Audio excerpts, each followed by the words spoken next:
What's going on, guys? Is a new sensation, Big Annotation here, and today we've got a very special guest with us, a close friend and a great teammate, and as well as the king of Invoker himself, back at it again, Mr. Peter Dance. Hello, guys. Thanks for the lovely intro. It has to be done, my guy. It has to be done.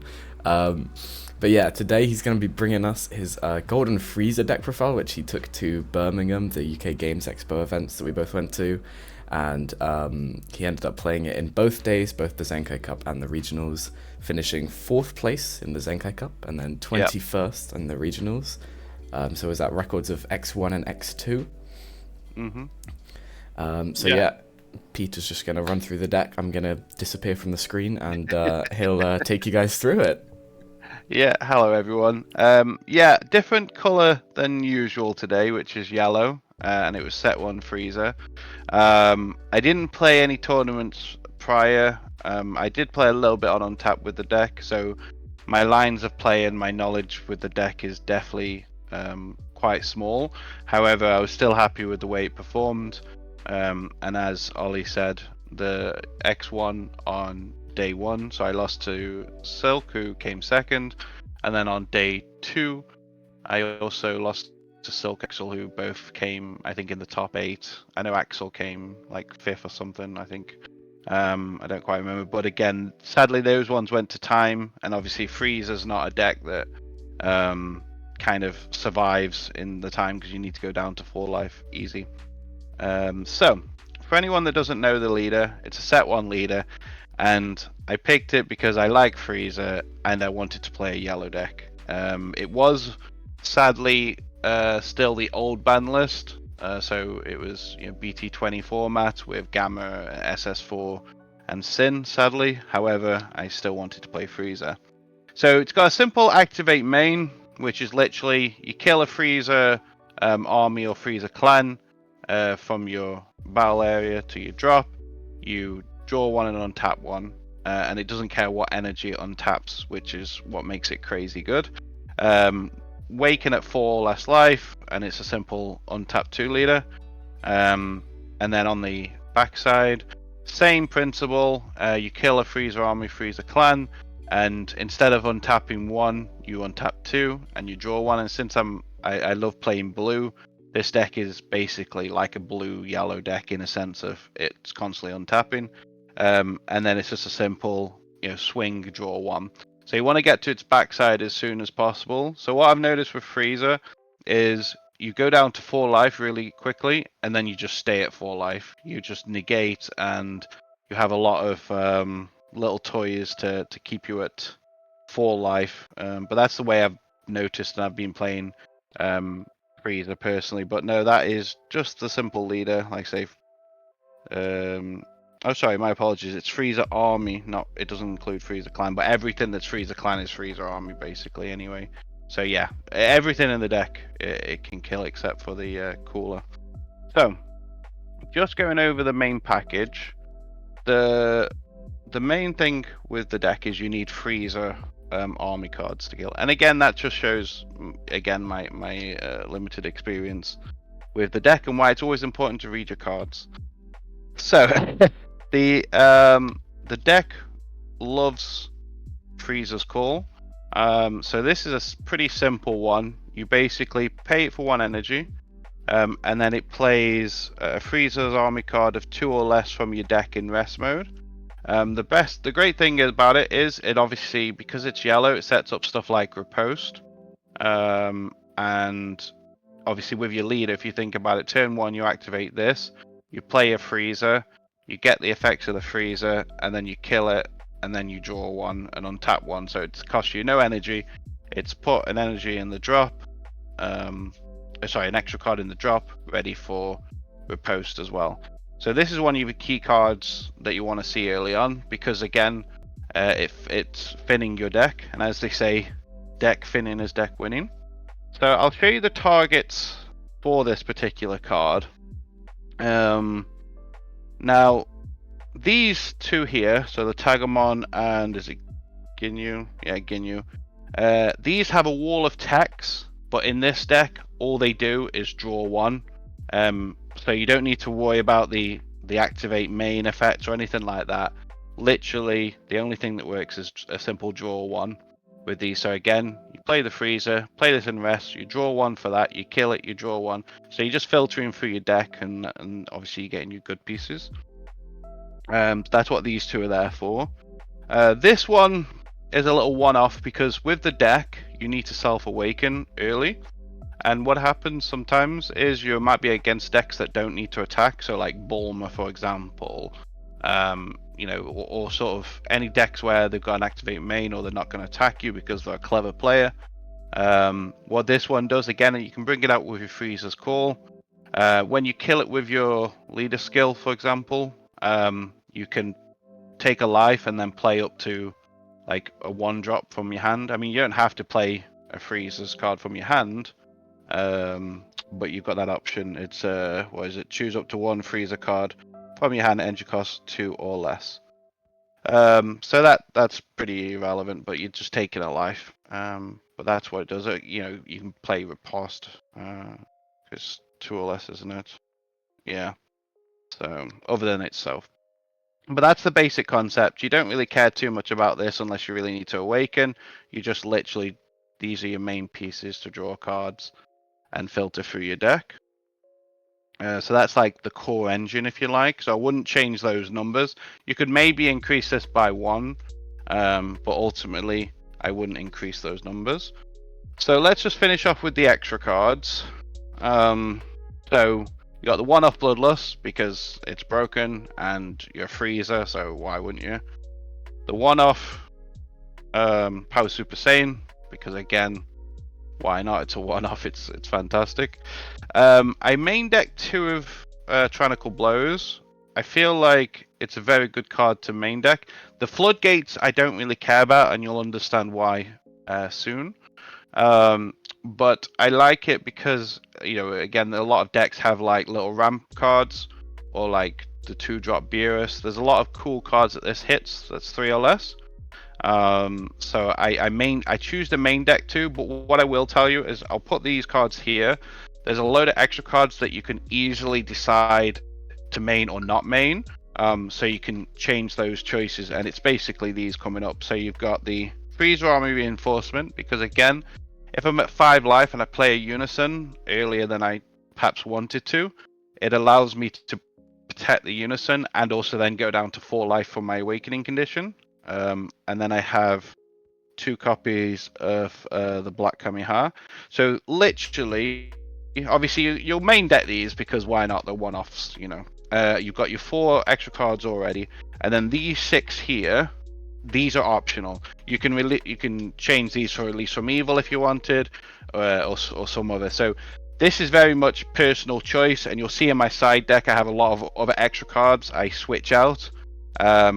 But just know that if you ever play in this deck, these 6 here you can change to whatever you want basically.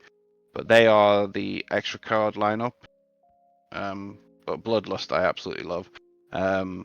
It's just such a great card. My super combo lineup, which will tell you what secret rare I'm not playing, and potentially what. So it's the 4 super combos. I wouldn't run any other super combo. What's also good with this is if your hand has got too many 1-drop freezers in, and you've got, like, let's say Freezer's Call, you can just simply bottom deck the 1-drop freezer, for example, and then use Freezer's Call to play it from your deck. So, because again, sometimes, especially if it gets towards the later part of the game, you might have drawn all your Freezer cards. So again, it's little things like that you can do with this card. But either way, it's a simple bottom deck 1, draw 2 at 4 life, which you tend to get to very soon. Now, because you need to get to 4 life, and 4 life is very important, we do run 4 of these Master Roshis. So again, it's a simple pay 1, take a life to obviously play it, and then it's got an activate main where again you can pay 1 life. You search your deck for, I think it's Full Moon, is it, or something? Yeah, Moon Destroying Kamiha, and then shuffle your deck. We don't run the Full Moon, but you can if you really want to. But I personally don't. It's just an extra card. I forgot even what it does, to be fair. But you need these because, again, if you're against decks that aren't going to attack you or want to stall you out, then this card is perfect. But again, it's a bit harder against yellow because they can obviously T-blow it, and that's also why you've got the 2-drop freezer as well to again take a life. And there's also arguments for running maybe 2 of them in the main in case you're against yellow. But yeah, that's only there for self-awakening, and it's easy combo power down the line as well. So let's get to the yellow good stuff. So this is the reason why you play yellow. So first of all, you've got the Mecha Riposte. Realistically, this is live when your opponent has 2 energy in this deck, because if you charge, say, 1 extra card and then use Frieza's Call, you've got the 2 extra card requirements to meet the criteria. Obviously, your opponent needs to have 2 energy. But let's say you've gone first. In theory, you can negate, quite early on in theory, but obviously it doesn't always work.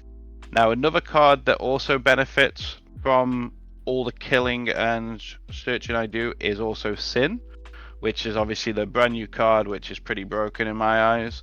There's 7 cards between your energy, your drop, your battle, and your Z.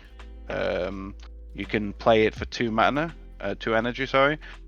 You draw a card, and then it's got the ability to blank and restand if you need to. So a lot of the time, when you do play it, you just say swing with it on your turn, get 24k, simple attack, you leave it in rest mode, and then when they play a battle card, if you really need to, you blank it and you restand it. Again, in my eyes, this card is is stupid good, and I am sad that yellow didn't get any hits on the ban list. The other support card is the Vegito, which again, it's very similar to Riposte. The difference is you need 2 Z energy, and then it's non-leader cards that swing. So one thing I noticed, again, I'll give a tip for people that want to play against Frieza. One thing I noticed when I was playing against yellow decks, they would charge this, which I think is a huge mistake, because it does. It's where, for example, because Frieza tends to be a unison-focused deck. When you obviously, if I'm against yellow and they riposte me, riposte does nothing against unisons. However, this card is non-leader skills I have to rest, so this hurts unison-based decks. But that's just one thing I noticed through the weekend. A lot of people were, not using this card correctly against me, so I don't know if they were thinking it was exactly the same as riposte or not. I don't know, but that is something I did notice. This one, you basically get to play for 1 energy when you've got 2 Z energy. And like I said, if they want to attack with non-leader skills for the turn, they have to rest 1. So it's like I say, non-leader attacks. So it's just like riposte, but obviously it's our answer against like the 8-drop Gogeta card. Fair enough, that doesn't exist anymore. It is a blocker as well, and the other permanent is irrelevant because I'm not a Z leader at any point. But these are obviously the yellow good stuff, and the reason why yellow, in my eyes, is so good, as well as obviously the leaders. Now, just going some tech cards before we go into the win conditions. I main deck 1 Cooler. Oh yeah, also, it was a best of 3 format through both days as well, so you will see some choices in the main that I switch around as well. So we got Cooler, which is just a simple counter. To be honest, in most other decks, you need to main deck 2 of these, because of like you double strike on leader or whatever.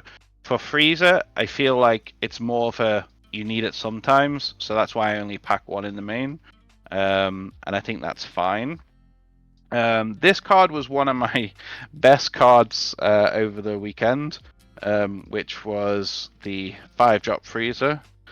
Now this is a really good card. So in a nutshell, it's double strike blocker, and when you play it, it's got some stuff to do with the life freeze, which again is irrelevant. And then the key thing with this, it can't be removed by skills, which is great. Obviously, against yellow matchups, you won't play it because they can negate the skills and just simply kill it. But against blue, for example, this is an absolute monster of a card. So what happens is if your opponent activates a counter, is it a counter attack or counter skill? Counter attack skill. You can tap down 2 of their cards, and they can't restand and until basically their next turn's over. Because when does it actually let you restand? Yeah, till your end of your opponent's turn. So like, let's say I tap down 2 energy, they're going to be 2 energy less on their next turn. And this is just crazy. So it's a way of punishing decks that have a lot of counter abilities or counter attack abilities. And that's what I love about it. The fact it can't get removed. Obviously, it can die in battle, but in terms of by skills, so you can just leave it in active mode like that, and then it's just an amazing threat. So this was one of my best cards all weekend. I remember one of my first games was against Hatch, and this just absolutely hurt Hatch a lot. So very, very good card, and one I would recommend packing, and especially now I think as well, because we're probably going back into a slower meta. Now, one of my interesting tech cards is this 8-drop Goku, and this was an idea I took from Legend's last profile, and I think he took it from somebody else or potentially. But this is an interesting card. I think I'm going to change it with the new set 21 to potentially the Z, the 5-drop Frieza that you can play from your Z energy, because it's a little bit easier. I haven't done enough testing with this yet, but this card is really good. So when you have a yellow Z battle card or Z leader, but again we don't have a Z leader, so that bit's irrelevant. I can pay 2 energy to bring it out. It's got deflect. It's 30k. When it swings, I can rest something, or I can KO something in rest mode, which is fantastic.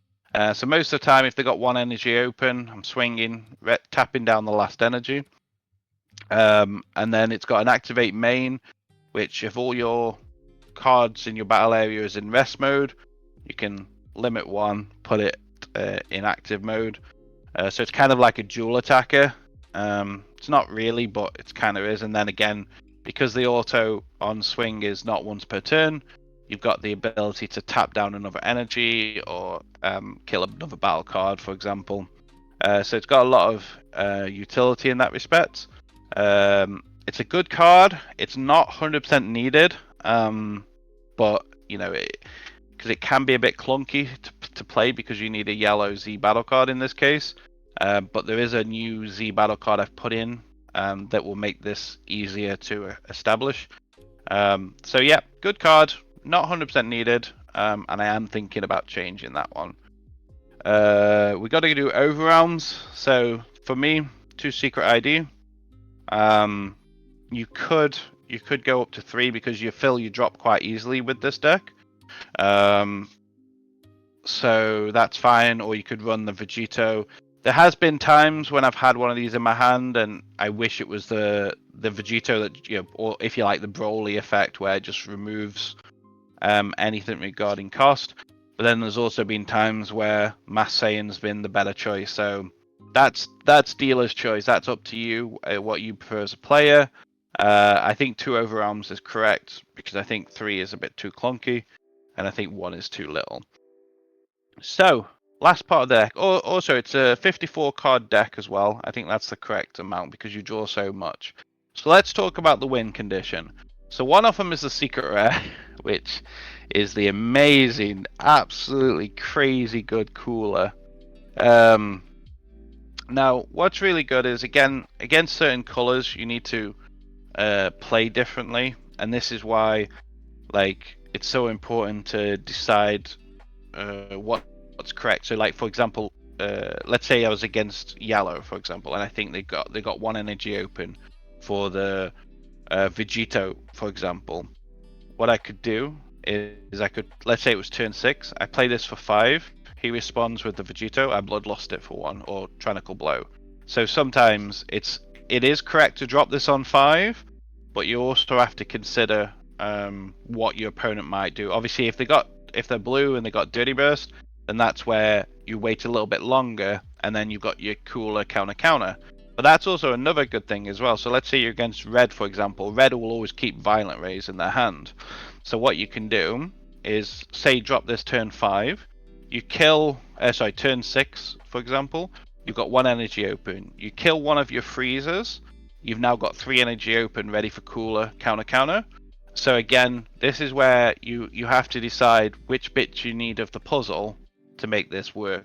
And like I say, every time against red they have violent rays, so that's why you need the cooler, counter, and then bloodlust in situations, etc. So something to bear in mind. But this card is an absolute beast. It's pretty much pay 5, you play it. Your opponent does need 4 energy, and then they keep 5 cards in their hand, and the rest of their hand goes into their Z energy.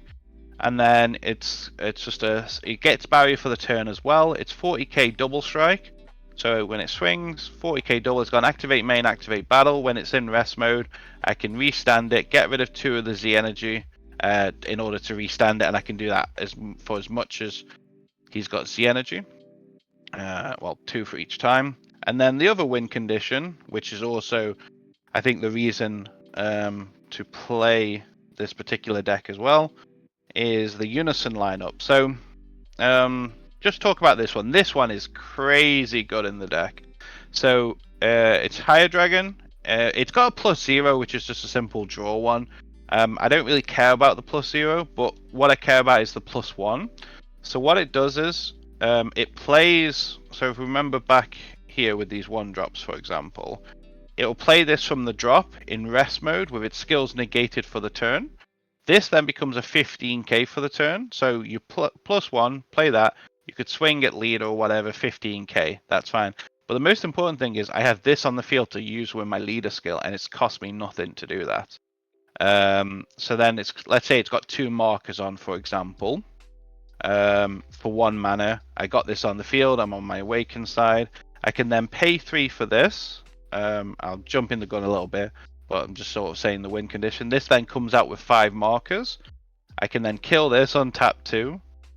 -3 on this, which gets a triple attack and 5k boost. And then I have enough energy to do another one on top. And again, you've got the potential to do so many attacks, but I'm kind of jumping the gun a little bit. But just going back to this. So yeah, simple 15k swing, but it gets me this, which allows me to untap 2. This one is amazing for 3 energy. It's got empowered 3. So if this has got 2 tokens or 3 markers on it, that will then get transferred to here. So if I had 3 markers, for example, then this would come out with 6 markers if I paid 3 energy for it. It's got an auto where when it's got 4 more markers for as many unisons in the drop, so this will be at least 1, I can KO one of my opponent's battle cards, ignoring barrier in rest mode, which is fantastic because again, when you're playing like the Yellow Mirror, for example, if they have Sin in rest mode, this is one way to kill the Sin. Play this, chuck this in the drop, play this, kill the Sin, perfect. It's got a +1, which is just a simple draw 1, which is fantastic and it's good in certain matchups. And then it's got the -3, which is also part of your win condition. So choose up to one of your leader cards, and that gets 5k, and this card gets 5k till the end of your opponent's turn. So you've got that bean effect during your opponent's turn, which is fantastic. And then this card gains triple attack. So basically it becomes 25k 3 swings. So again, just going back to let's say I'm at 5 energy for argument's sake. I play this for 1. I bring out one of these, got 2. I pay 3 for this, so I've used 4 energy currently. I'll then kill this with my leader skill. I have 2 energy backup. So I have, so I've only used, well, before I used 4, now I've got 2 energy used. So then I can, after I've swung 3 times with this, I can play another one, minus again. And then my leader's 25 base till the end of your opponent's turn. So again, I mean, this is 9 swings. 3, 6, 7. You got your leader, and you've probably got at least something else on the field to swing with. That's one way you can do it, or you could just literally bring it out and +1 or whatever you want to do. And that's again what makes I think the deck so well, because outside of say Gamma, most floodgates hit battle cards. But obviously because this is a unison lineup for the win con, it's stronger against those kind of things. Plus you've still got Bloodlust and Tyrannical Blow if you really need to. You probably could run 4 of these, but what I found was when I did do my testing, my hand was sometimes full of like jank. It just had too many unisons in my hand or too many extra cards. So I just wanted to sort of narrow that down basically. But yeah, ultimately that's the main deck, which is 54 cards. There's not really anything I would change in it. Again, you can change the extra cards, which I'll go in a second. Now the lineup for the Z battle card. So at UK Expo, I did run 2 of these. I have changed it to a new card, and I'll explain why in a second, which is to Hercule. Obviously, this Vegeta is for Self Awakening, but Hercule, it's a barrier. It's got an activate main. I can rest this, and then I can rest other battle cards if I want to. The reason I've got this on here is because for 1 energy, I have a barrier Z battle card, which then allows me to pay 2 for the 8-drop Goku. So for 3 energy, I get kind of a dual attack 30k that can tap down 2 or kill 2. So it's kind of in there, and it's a simple 1-1, so 1 energy, 1 Z energy. I like it, but it's only in there because of the 8-drop, and it's not in there for any other reason. So if I got rid of the 8-drop, then this would go. But at UK Expo, I ran 2 Vegetas. 1 Oolong, because Oolong, you know, who doesn't like copying SCRs, and it's a simple 1 energy, 2 Z energy play. I can copy my 30k and it's another 30k swing. I have 2 of the Son Gokus. This is fine. There's not enough yellow Z cards I really want in. So this is fine. It's got barrier. So again, if I had the energy and the Z energy available, I've got the option where I can play this and then play the 8-drop if I needed the extra support. And then this is very important. So the SS3 Vegeta, the Agent's Destruction. So this is your barrier removal. So this is very important because, as you've probably noticed, or if you're familiar with cards, there's not a lot of cards in here that can kill barrier cards, and especially when they're not in rest mode as well. So this card allows you to kill things even if it's not in rest mode. It just gets an extra effect if they're in rest mode. So this is just a simple 20k dual attack. It can kill something ignoring barrier, and if it's in rest mode, it gets crit. So for the turn, so it potentially is just a 20k dual attack crit. But when I play this, it's mostly because I want to remove something. So like the Sin, for example. You know, that's obviously one target. Or if someone was running Slog, or if I have to really kill like Whis, the 1-drop Whis that stops me on tapping or something like that. You know, it's removal that you desperately need. So that's the Z deck. There's not really, and the only card that really matters is Self Awakening, just in case. And I would say the Vegetas. The rest are just there because there's nothing else there to go.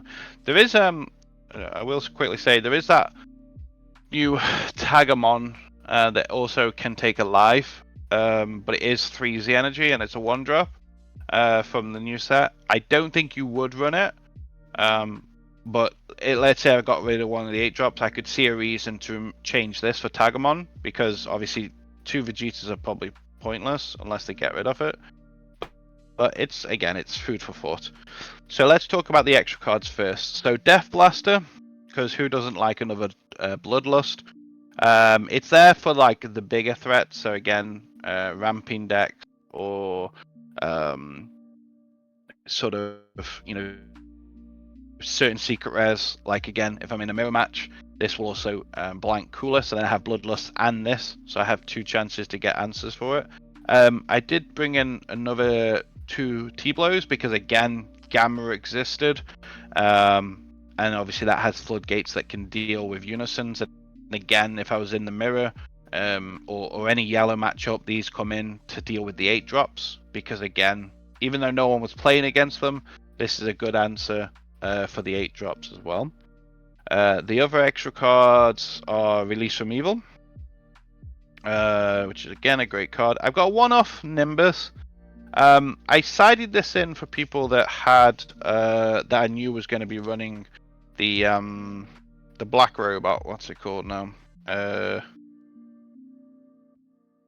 Kutsukai. Because again, sometimes like I played against one person that activated 2 Kutsukais in the same turn. So if I played like Meki, for example, I'd have to then bottom deck 4 cards. Warp 4 cards. So this was just a cute little like, oh, okay, you've done that. Well, I'll respond with Nimbus, for example.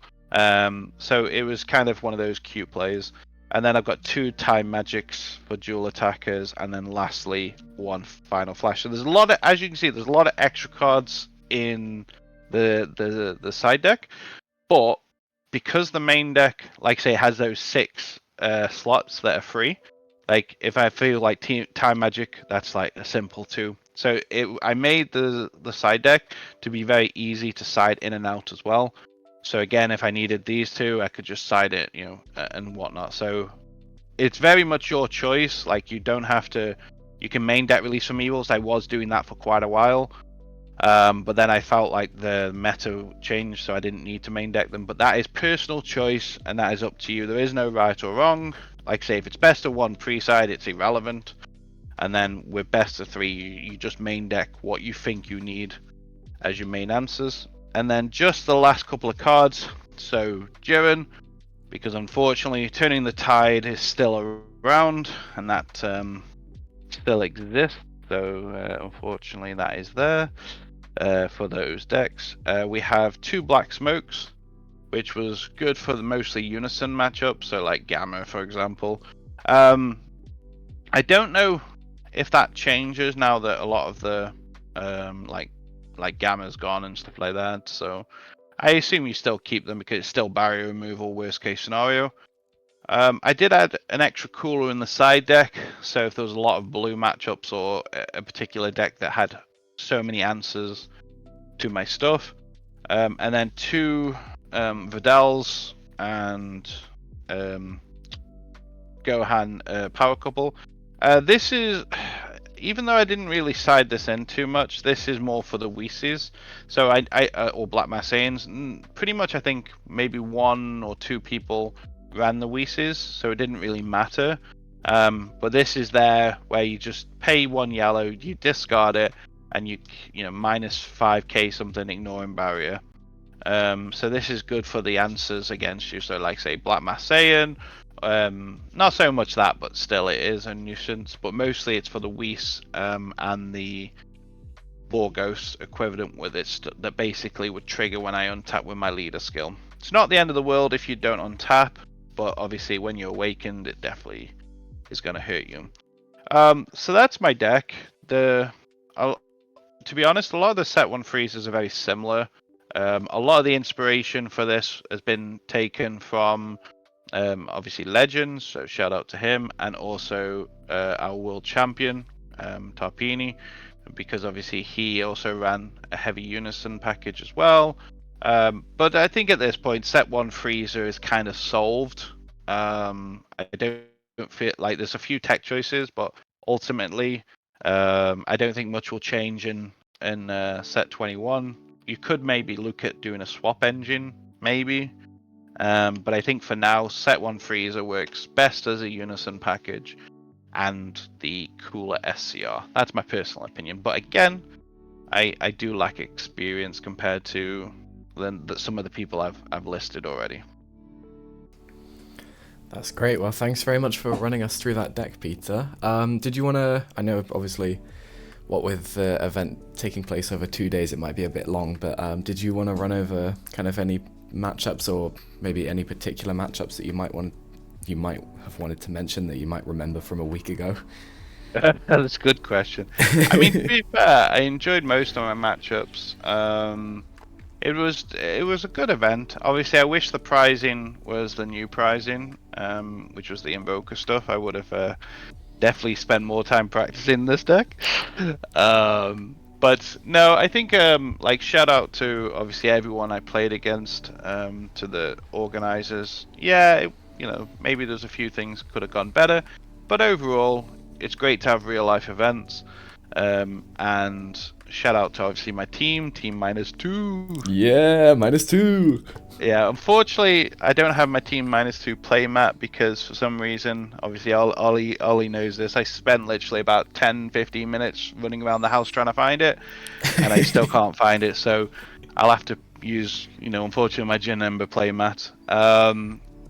Yeah, and obviously, shout out for Ollie for having me on his channel.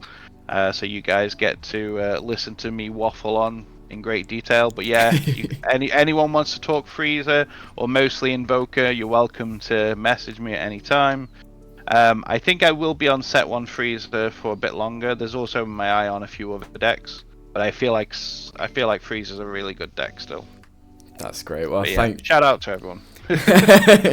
Thanks very much for joining us today on the Bigger Notation YouTube channel, and Thank you. Thanks for watching, everyone who is watching, and that's it from us today.